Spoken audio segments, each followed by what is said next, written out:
नमस्कार दोस्तों, मैं हूं दीप नारायण। आप सभी का स्वागत है दीप एकेडमी मैथ में। आज हम डिस्कस करने वाले हैं सेट थ्योरी को। तो सबसे पहले यहाँ पे शुरुआत करते हैं। लेट ई इक्वल्स टू, यहाँ पे मैंने कुछ एलिमेंट्स ले लिए।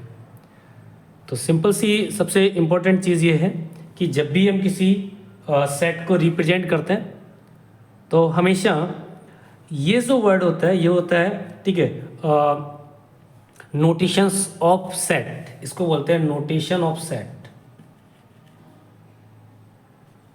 नोटेशन ऑफ सेट ये होता है, ये सभी जो होते हैं ये होते हैं आपके एलिमेंट ऑफ सेट। एलिमेंट या केवल एलिमेंट बोलेंगे या एलिमेंट ऑफ सेट बोलेंगे। ये जो सिंबल यूज किया है मैंने, ये देखिए, ये एक ब्रैकेट यूज किया गया है, इसको बोलते हैं करली ब्रैकेट। करली ब्रैकेट, इसको क्या बोलते हैं? करली ब्रैकेट बोलते हैं। तो सेट को रिप्रेजेंट करने के लिए जो भी हम लेटर यूज करते हैं वो कैपिटल में नोट करते हैं। इसको ऑलवेज क्लोज करते हैं एक करली ब्रैकेट के अंदर, और जो एलिमेंट्स होते हैं उनको मीन सेपरेशन साइन से सेपरेट कर देते हैं। तो मैं यहाँ पे सेट थ्योरी की जो बात कर रहा हूँ ये क्लास 11 और 12 के लिए है। इसमें कोई डिवाइडेशंस नहीं है। क्लास 11th में आपके सेट को डिफाइन किया गया है, सेट का इंट्रोडक्शन दिया गया है, टाइप ऑफ सेट्स के बारे में बात किया गया है, ठीक है। इसके साथ साथ में जो ग्राफ ऑफ सेट बनते हैं, यानी कि अगर ये हम कहें कि उनको कैसे रिप्रेजेंट करते हैं उनको बताया गया, जबकि ऑपरेशंस जो है क्लास 12 में आपको बताए गए।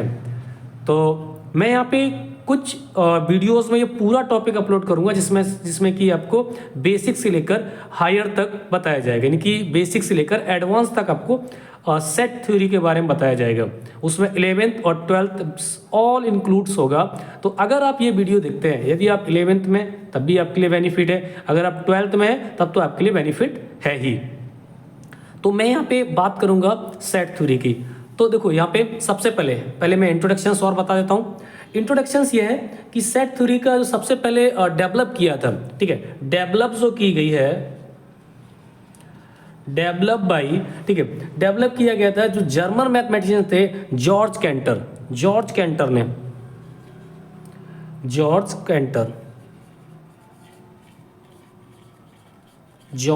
ने डेवलप किया था। और एक चीज़ और यहाँ पे देखिएगा, जो एलिमेंट्स होते हैं, ये जो एलिमेंट्स होते हैं ये एक दूसरे के सिनोनिम्स होते हैं, ये आपको यहाँ पे उन्होंने इंट्रोड्यूस किया हुआ है। तो सबसे पहले तो ये है कि 1845 और 1918 के बीच में, ठीक है, जॉन कैंटर ने, ठीक है, इसको इंट्रोड्यूस किया। मतलब उन्होंने कुछ इस पे कॉन्सेप्ट बताए जो बाद में आपकी सेट थ्योरी के रूम में आपको एज ए स्टडी में मिलते हैं, पढ़ाए जाते हैं।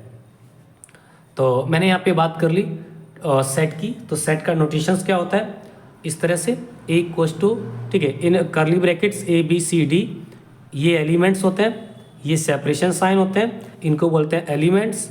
ये होता है नोटेशन ऑफ साइन, ठीक है। नोटेशन ऑफ साइन का मतलब यहाँ से हो गया कि किससे रिप्रेजेंट करते हैं, और ये ब्रैकेट को लोग जानते हैं करली ब्रैकेट के नाम से। अगर इसकी डेफिनेशंस की बात करें तो डेफिनेशंस क्या होती है? देखिए, जो डेफिनेशंस होगी, डेफिनेशंस की अगर मैं बात करूंगा तो डेफिनेशंस ये होती है, इस सेट इज अ वेल, यहाँ पे मैं लिख देता हूं, इस set is a well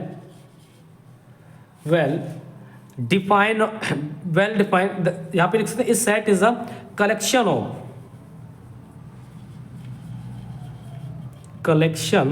of well defined object,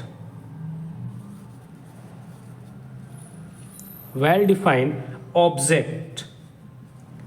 so well defined objects होते हैं, उनका सेट जो है क्या कहलाता है आपका, उनका जो कलेक्शंस होता है वो क्या कहलाता है आपका? सेट कहलाता है। तो सिंपल सा है कि कभी भी हम किसी सेट को रिप्रेजेंट करते हैं तो हमेशा उसको कैपिटल लेटर से रिप्रेजेंट करते हैं। जैसे कि मैं एग्जांपल यहाँ पे अगर बताता हूँ तो एग्जांपल्स में क्या होगा, जैसे मैंने यहाँ पे एक सेट रिप्रेजेंट किया n equals to curly brackets 1 2 3 4 5 इस तरह से, और मैं यहाँ चाहूँ तो ये डॉट डॉट का मतलब और भी एलिमेंट्स इसमें बिलोंग करेंगे और मैं इसको क्लोज कर दूंगा।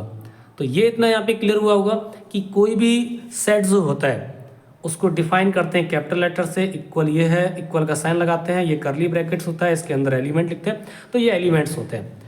तो इतना आपको क्लियर हो गया होगा। एक बार मैं फिर से आपको रिवाइज करा देता हूँ, क्योंकि मैं चाहता हूँ कि मैं जो पढ़ाऊँ वो आपको आ जाए, ऐसा ना हो कि आप भूलते रहें उनको। तो सेट थ्योरी डेवलप किया था जॉर्ज कैंटर ने 1845 से 1918 तक। सेट ए रिप्रेजेंट करने का मतलब है कि कैपिटल लेटर से रिप्रेजेंट करेंगे। अब यहाँ पे लेटर क्या होगा वो डिपेंड करता है कि वो सेट क्या है। जैसे कि मान लीजिए ये मैंने जर्नली ए सेट लेके लिख दिया। अगर कोई नेचुरल नंबर को मैं डिफाइन करता, जैसे मैंने यहाँ पे किया, तो नेचुरल नंबर को डिफाइन करने के लिए कैपिटल एन लेते हैं, रियल नंबर्स को डिफाइन करने के लिए हम आर ले लेते हैं, ठीक है। इसके साथ साथ में बहुत सारे नंबर्स होते हैं, ठीक है, जैसे उनको डिफाइन करने के लिए हम अलग अलग सिंबल्स यूज करते हैं, यानी कि हम कैपिटल लेटर यूज करते हैं। इतना क्लियर हुआ।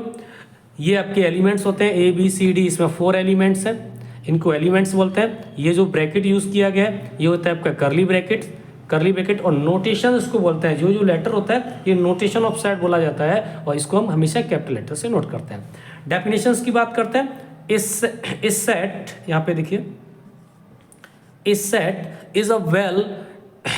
Is a collection of well defined object, ठीक है। ये देखिए जो वेल डिफाइंड ऑब्जेक्ट्स होता है, ठीक है, that have the same property, यानी ऐसे ऑब्जेक्ट्स जिनकी प्रॉपर्टी सेम होती है उनको हम क्या बोलते हैं, सेट बोलते हैं। यहाँ पे मैंने एक एग्जांपल के साथ में यहाँ पे और एक आपको रिप्रेजेंट कर दिया है। अब यहीं पे देखिए, अगर मैं होल नंबर को रिप्रेजेंट करता हूँ तो होल नंबर का जो सेट आपका होगा, होल नंबर का जो सेट आपका होता है उसको हम W से रिप्रेजेंट करेंगे, और W equals to curly brackets और यहाँ पे 0 1 2 3 और 4 डॉट डॉट करके मैं यहाँ पे नोट कर सकता हूँ। ये देखिए मैंने यहाँ पे क्या किया, इसको नोट कर दिया, ये देखिए, और मैंने इसको क्लोज कर दिया।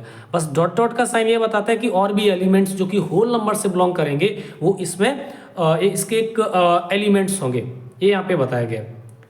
तो इतना समझ में आ गया कि क्या होता है, ये सेट क्या होता है। इसके बाद में मैं यहाँ पे कुछ सिंबल्स बता देता हूँ, ठीक है, जिनको हम रिप्रेजेंट करने के लिए यूज करते हैं। किस किस को यूज करते हैं वो मैं बता देता हूँ।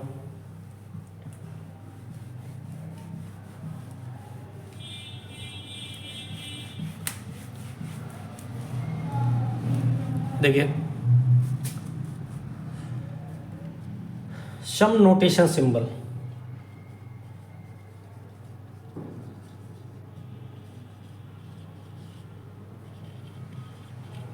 सिंबल्स कौन कौन से नोटेशन सिंबल होते हैं। एन, अगर हमें किसी सेट को रिप्रेजेंट करना है, नेचुरल नंबर से बिलोंग कर रहा है, तो यहाँ पे लिखेंगे द सेट ऑफ एन। किसको रिप्रेजेंट करता है, एन रिप्रेजेंट करता है सेट ऑफ नेचुरल नंबर।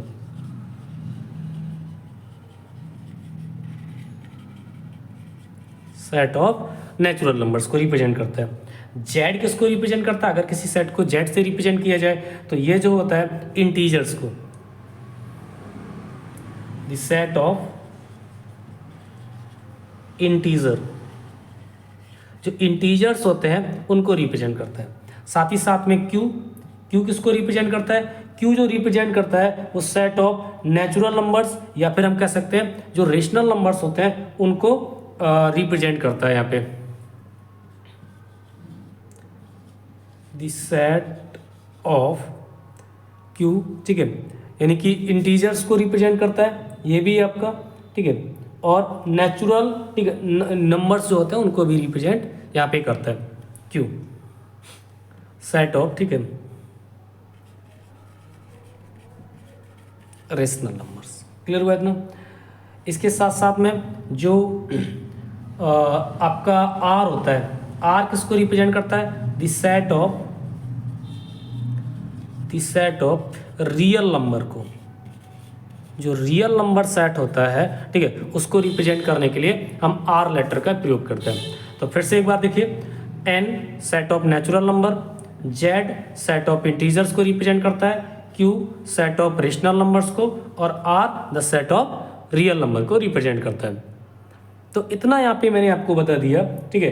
अब हम इसके बाद में यहाँ पे ये सीखेंगे कि सेट को रिप्रेजेंट करने के लिए, यानी सेट को राइट करने के लिए 2 मेथड होते हैं हमारे, 2 मेथड होते हैं। नंबर 1 होता है आपका roster form and tabular form. Roster और टेबलर फॉर्म एक होता है, साथ ही साथ दूसरा होता है सेट बिल्डर फॉर्म और प्रॉपर्टीज फॉर्म, जो कि हम नेक्स्ट शॉट में देखेंगे।